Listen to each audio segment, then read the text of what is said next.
Olá pessoal, eu sou o professor Álvaro Guimarães de Oliveira. Estou aqui para falar mais uma vez a respeito da política de juros altos, muito altos, como está o nosso aqui no Brasil. E essa política de juros altos não combate a inflação. Não sei porque se insistir nisso, mas não combate a inflação. Vou colocar aqui minhas opiniões e veremos como é que isso acontece. Essa política de juros altos, ela não tem efeito nenhum moderador sobre a inflação. Eu não sei aonde é que está essa ideia de derrubar a inflação. Essa política de juros altos tem um objetivo: acabar com o crescimento econômico, acabar com a economia, talvez provocar recessão, para a inflação diminuir bastante, para ele começar a diminuir a taxa de juros, para a economia começar a crescer, e começando a crescer, começa a inflação novamente e começa novamente a aumentar a taxa de juros. Só tem um ganhador com isso: o sistema financeiro e os rentistas, aquelas pessoas que vivem de renda, investindo em títulos públicos e mesmo privados, não é? Vivendo de rendas. Essas pessoas sabem como se proteger da inflação, e o próprio sistema financeiro não tem risco inflacionário, porque tudo tem correção monetária, tá certo? Então é muito difícil a gente imaginar, não é? Como é que esse sistema funciona por tanto tempo. E as pessoas estão vendo toda vez que acontece juros altos, não faz liquidar com o processo. Daqui a pouco o Brasil, que já cresce há muito tempo, há uns 10 anos que cresce muito, uma taxa muito pequena, particularmente considerando as condições objetivas do país, não é? Economicamente, recursos, etc., é muito pequena a taxa de crescimento do Brasil. Então tem que se mudar essa política de juros altos para uma política, conforme eu vou indicar aqui no final, uma política que pelo menos essa política dá consistência, dá para se perseguir, dá para crescer. E isso, países grandes, ricos, estão fazendo isso, Estados Unidos, Japão, etc. Tá bom? Vamos lá. Olha, a política de juros altos, a primeira coisa que ela faz quando se estabelece a política, como o Brasil começou em quando? Em março. Começou a aumentar a taxa de juros para acabar com a inflação. Foi até agosto, parece agosto, setembro, acho que foi setembro, até setembro. Setembro parou, 13,75. Qual era a taxa de inflação do Brasil naquele dia, ou naquele mês? Era exatamente 10,1. 13,75 menos 10,1 dá 3,65 a taxa de juros reais, 3,65. Mas acontece, como sempre, como eu já disse, a taxa de juros altos, ela tem uma tendência a ficar alta por muito tempo. E eu vou dizer exatamente por que isso. E ao ficar alta, a inflação vai caindo e vai aumentando o quê? A taxa de juros reais. Basta você ver que em dezembro estava em 5,90. 5,90 e estava lá 13,75. 5,90 é a inflação. 5,90 para 13,75 dá o quê? Dá 7, sei lá, 7,25, 7,15, um negócio desse. Tá bom? Um negócio absurdo. A taxa de juros reais mais alta do mundo. A segunda é do Chile, que é metade, não atinge nem metade dessa brasileira. Um título que é ruim a gente ter. Então vou lhe mostrar. Quando começa a aplica os juros altos, o que vai acontecer? Vai ter um agravamento no desequilíbrio fiscal. Como assim? Olha, a taxa de juros imediatamente passa a agir em cima da dívida. Ao passar a agir em cima da dívida, ela aumenta o quê? O déficit público. Aumenta os juros e os juros aumentam o déficit público. A despesa de juros e os juros aumentam o déficit público. O que déficit público significa? Significa mais inflação, mais expectativa a respeito da inflação. Então ela desequilibra o ajuste fiscal, desequilibra o equilíbrio fiscal. Tá certo? Desequilibra a taxa de juros altos.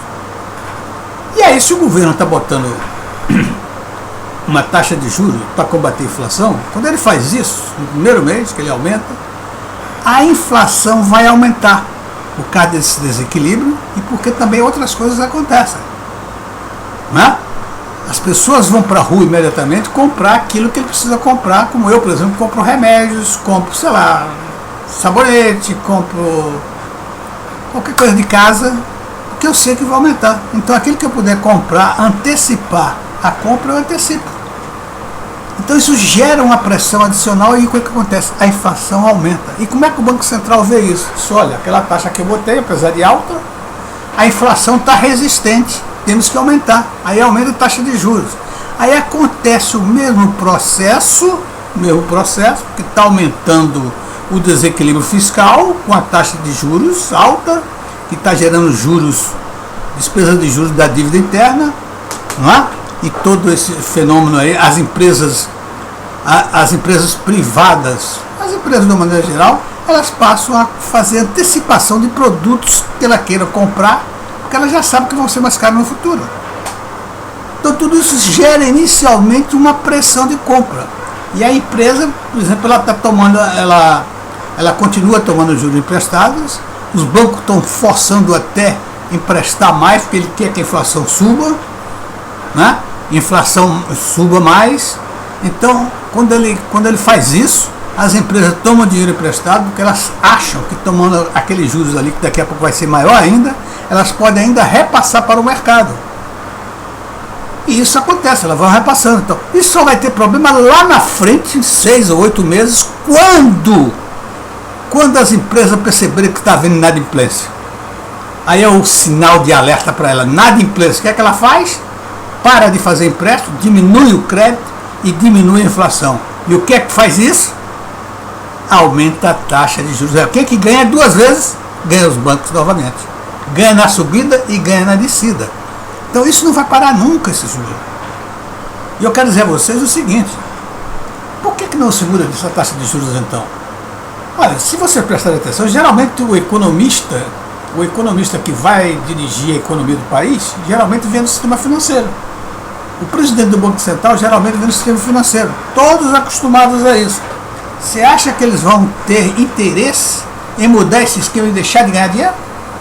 Não tem interesse, só quando houver realmente uma consciência geral da economia, do povo brasileiro, dos profissionais responsáveis brasileiros, e mudar essa política de juros altos. É impossível você conviver com isso. O país não cresce. Voo de galinha cresce um pouquinho, voo de galinha mesmo que o Brasil tem. Como o Brasil já tem há 10 anos, o Brasil não cresce há 10 anos. Olha, o ajuste fiscal, que é dito aí com a taxa de juros alta, o ajuste fiscal, a contração do crédito e a alta dos juros,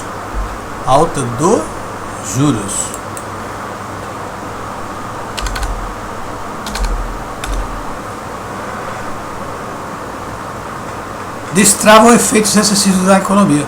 Eles não afetam, não traz grandes efeitos para a inflação. Entendeu? Ele não traz o efeito. Por que ele não traz? Porque é o seguinte, com o ajuste fiscal, se tem um puta déficit, né?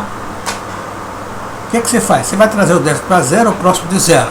Com isso você desinveste. Os investimentos ficam parados. As pessoas não investem. Há uma perda de trabalho, etc. Mas ao não investir, não se tem o aumento da oferta. É claro que do outro lado também tem uma diminuição do consumo. Mas essa diminuição do consumo talvez seja menor, o efeito seja menor do que o efeito de não produzir. Porque a inflação é exatamente isso. A inflação é quando o consumo, a massa de consumo é maior do que a oferta de produtos. Ora, se nós vamos reduzir os produtos, vai haver uma pressão muito maior e a inflação vai aumentar. Tá certo? Isso é muito...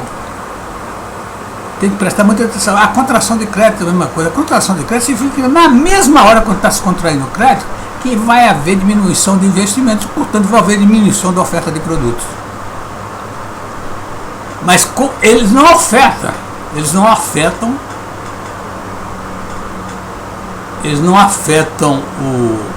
os juros, né? Eles não afetam a inflação, mas destravam efeitos recessivos, claro, né? efeito recessivo está deixando investimento, deixando de investir, etc., o efeito recessivo é grande. Muito bem. Ainda que a economia se recupere, haja diminuição da taxa de desemprego e da capacidade ociosa, a taxa de inflação tende a ficar estável. Por quê? Porque, olha só, com essa taxa de juros altos, né, e pouco efeito sobre a inflação tende a ficar estável. Porque o passado está dizendo, olha, a inflação do passado veio forte. E agora vai continuar, porque o efeito do juros altos não é grande. Então as pessoas tendem,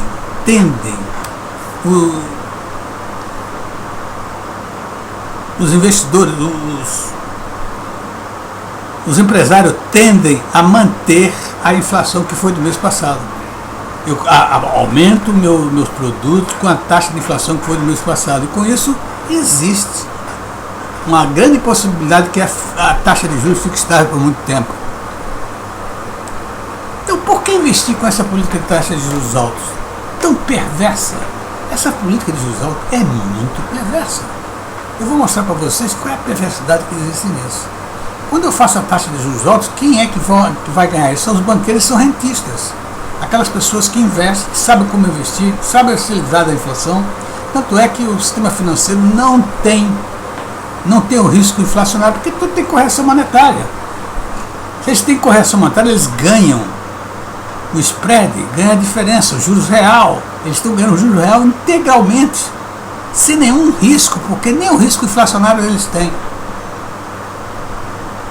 E aí, o que acontece? O que acontece é que tem alguém que vai pagar isso. Quem que vai pagar isso? São aquelas pessoas que não podem se defender da inflação. E quem são as pessoas? São as pessoas menos desprovidas de recursos financeiros no país. São os pobres do país. Nossa, isso é como se fosse uma operação exatamente ao contrário, né? Vai lá, tira dinheiro do pobre e dá dinheiro para o rico. Tá certo? Está tirando dinheiro do pobre e botando para o rico. O que provoca uma distribuição de renda extremamente perversa. Que o grupo que está rico vai ficando cada vez mais rico, então que a pobre vai ficando cada vez mais pobre. Por isso que essa política de juros altos é muito perversa. Tá certo? Agora, vem cá. Tem como melhorar isso? Tem. Tem uma estratégia que seja melhor? Tem. E por que não se faz? Eu tenho a impressão que é por causa daquela posição. O sistema financeiro domina essa área, porque os ministros de economia geralmente vêm da área financeira e o presidente do Banco Central também. Então aí, meu amigo, não há interesse verdadeiro por tirar essa mamata, porque isso é uma mamata. Esse cara fica cada vez mais rico e sempre mais ricos. Isso é uma verdadeira mamata, essa política de juros altos. E você poderia, eu sugiro, substituir pela política que estão dando certo nos Estados Unidos e no Japão. Nos Estados Unidos, desde o início do século passado, a taxa de juros dos Estados Unidos ela é uma política, é uma estratégia. A taxa de juros é mais baixa do que a taxa de crescimento da economia. O que significa isso? Significa, meus amigos, que isso é alavancagem positiva. Ou seja, eu tomo dinheiro emprestado a uma taxa, invisto esse dinheiro emprestado na economia e esses investimentos me dão uma taxa de rendimento superior ao meu custo de dinheiro. Então eu estou ganhando. O que está acontecendo? Eu estou chamando o povo brasileiro para ser, o povo brasileiro, o povo do país, para ser sócio no negócio. Vem, eu pago uma taxa de juros para ele. Uma taxa de juros pode ser boa e aplico nos rendimentos que me dão um rendimento e aplico nos investimentos que me dão um rendimento maior do que essa taxa de juros. Ou seja, a dívida que o país faz não custa, não tem custo fiscal. Tem ganhos, não tem custo fiscal. Isso é o ideal. Isso também acontece no Japão e em outros países desenvolvidos. Agora, o Brasil pode, com a dívida que o Brasil tem, que não é grande, a dívida do Brasil não é grande. A dívida do Brasil está 80% do PIB, que essa relação não significa nada. Você tem que, para se analisar e saber se a dívida do Brasil é alta ou pequena, tem que entrar na análise de alavancagem financeira. Porque, desse contrário, esse índice que tem aí, de pegar custo a dívida total e dividir pelo PIB, é um absurdo, porque dívida total é um estoque. E PIB é um fluxo. Então não tem sentido um com o outro. Então, se a dívida é pequena ou grande, não se sabe com esse índice, só se sabe se você tratar com a alavancagem financeira. A alavancagem financeira vai te dizer. Se a alavancagem financeira te disser que ela é positiva, ou seja, os seus rendimentos são maiores do que percentualmente maiores do que o custo do dinheiro, ótimo. E se for o contrário, está alta demais a dívida. Tá certo? É isso aí. Não se pode, com esse índice que as pessoas calculam, que ninguém mais nos Estados Unidos, os grandes economistas, não usam mais. Aliás, até se amaldiçoa de ter usado por mais de 40 anos esse índice, que não significa absolutamente nada esse índice. Taxa da dívida. O Brasil está 80%. O que significa isso? Pegou a dívida total do Brasil, dividiu pelo PIB, dá 80%. E daí, o que tem isso? Não significa nada, nada se diz. Eu acho esse índice, eu chamo um índice mudo, absolutamente não serve para nada. Bom, e aí eu acho que a solução melhoraria muito. Porque você trabalhar, como os Estados Unidos trabalham, o Japão trabalha e outros países desenvolvidos trabalham, fazendo dívida, não é? Ficando sócio do povo, da nação, a nação ficando sócia dela mesmo, do povo, pagando juros para os rentistas, para aqueles que acumularam renda, paga juros para ele e pega o dinheiro deles e utiliza em investimento cuja rentabilidade é maior do que a taxa de juros que paga para eles. Todo mundo sai ganhando. É isso aí, meus amigos. Vamos ver se algum dia esse Brasil toma juízo ou melhora a capacidade de entender a economia e faz um Brasil melhor, um Brasil que cresça muito, um Brasil que cresça e faça os seus filhos orgulhosos dele. Um Brasil que cresce só um lado. Um Brasil que dá muitas vantagens para um grupinho e desvantagens para os outros. É um país que não tem futuro. Tá bom? Obrigado e até a próxima. Tchau.